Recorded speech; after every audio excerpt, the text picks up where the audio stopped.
Bom terceiro ano, estamos aqui de volta, né, depois do recreio. Pode ser dar uma merendada aí. Bom, dentro do princípio de efeito fotoelétrico, nós temos um dispositivo que é interessante, que seriam os sensores de presença. Você está vendo ali na fotinha. E não somente o sensor de presença, mas também temos os sensores fotoelétricos. Não sei se você já percebeu que ninguém liga os postes de energia, né? Os postes da via pública.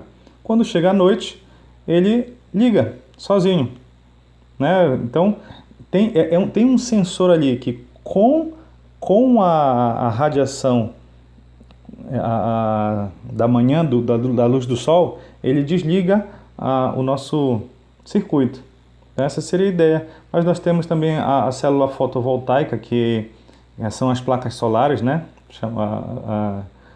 Seu nome mais popular, a placa solar, que trabalha da mesma forma, transformando essa emissão de elétrons em energia, né? Energia elétrica. Ó, deixa eu ativar esse nosso desenhinho aqui para você dar uma olhada. Ó, emitimos radiação, os elétrons são transmitidos porque isso tudo está dentro de um vácuo. E esse deslocamento de elétron é corrente elétrica. Então, com esse deslocamento, eu consigo fechar o circuito e aquela lâmpada é acesa. Deu para perceber? Então, esse é o funcionamento, essa é uma das importâncias e um dos problemas da física, né? De como é que isso pode acontecer? Chega num ponto crucial aqui, que é a onda. E agora? A luz, ela é uma onda ou é uma partícula? Então, isso aqui é o que nós vamos tratar nesse exato momento, sobre a dualidade da luz e da matéria, por que não dizer? Bom, a verdade é que Isaac Newton, ele já vinha trazendo a ideia inicial de que a luz ela tem um caráter corpuscular, ou seja, é um pequeno corpo. Essa seria a ideia. E ele explicava várias coisas, tipo assim, então, Newton, como é que é a reflexão da luz? Ué, se eu pegar um objeto e jogar na parede, se for uma colisão elástica, ele rebate, como se fosse a reflexão. E a refração? Não, se eu jogar uma pedra dentro do lago, ele vai mudar de direção, vai mudar de velocidade. Então, junto com isso, Christian Huygens, ele tinha a teoria contrária à dele, que a luz ela não poderia ser considerada como corpuscular, mas tinha que ser entendida como onda. Então ele tinha várias teorias a respeito disso. Só que como Newton era o cara do momento, século XVIII, então ele acabou, a bagagem dele acabou favorecendo o perdurar dessa teoria, dessa definição de que a luz tinha um caráter corpuscular, ou seja, era partícula, né?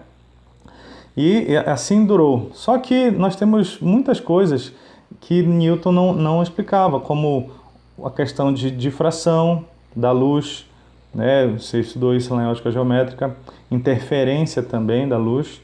Nada disso ele conseguiu. Esse era a falha da teoria de Newton. Mas a verdade é que a luz ela tem um caráter dual. Então nós chamamos isso de dualidade da matéria. Porque a matéria como um todo, não somente a luz, ora ela se comporta como onda, foi isso que eles definiram, e ora se comporta como partícula. Cuidado, não é que funciona os dois ao mesmo tempo, não. Tem horas que ela funciona como onda e tem horas que ela funciona como partícula. A questão toda, né, se eu posso colocar aqui para vocês a equação que regeu esses físicos. Ó, nós temos ali o lambda, que traz a ideia de ondulatória. Seria o caráter de onda, o caráter ondulatório da matéria. Só que o mv, massa, velocidade, ele já traz um caráter de corpúsculo ou de partícula. E ele foi percebido que toda a matéria ela comportava desse jeito, através de um experimento que foi a difração de elétrons. Então imagina, elétron já tinha essa ideia, ele já tinha essa ideia que era uma partícula. Então olha esse experimento que eu vou ativar ele novamente aqui. Tá bom, no caso eles fizeram uma emissão de elétrons, aí a gente está tratando como luz, eu coloquei uma vela ali, mas era um lançador, um canhão de elétrons. E eles perceberam que na última parede ali, formaram-se o que eles chamam de várias franjas, ou seja, várias manchas no anteparo, que só poderia ser explicado com o comportamento ondulatório da matéria. Sabendo que eram elétrons, então aí foi o ponto final. Então quer dizer que a matéria também se comporta como onda. Só que lógico, você está vendo aí que, ou seja, não só partícula, ele também funciona como onda, porque ninguém questionava que o elétron era a partícula. Mas tudo tem a ver com esse comprimento de onda. Se a interação entre os corpos, entre as partículas, ela tem depende de que distância essa interação está e com o seu próprio comprimento de onda. Então, dependendo desse comprimento de onda, é que se define, a matéria se define como sendo luz, como sendo partícula ou onda. Das nossas interações aqui, nós funcionamos como partícula, mas pense nisso, você também é onda. Dá para trabalhar com a dualidade, mas aí nós precisaríamos fazer uma outra análise desse ponto, certo? Então essa seria a ideia. Bom, para fecharmos esse segundo vídeo, vamos ver o modelo atômico de Bohr, que você já deve ter visto um pouco dele na aula de química. Primeiro que Bohr ele veio para tirar aquela ideia do modelo atômico do pudim de passas, que era uma massa e os prótons estavam em cima, os elétrons estavam em cima. Não. Então ele chegou nessa definição de um núcleo atômico e as eletrosferas, né? Sendo que essas camadas elas não são circulares, ele chamou de nuvens.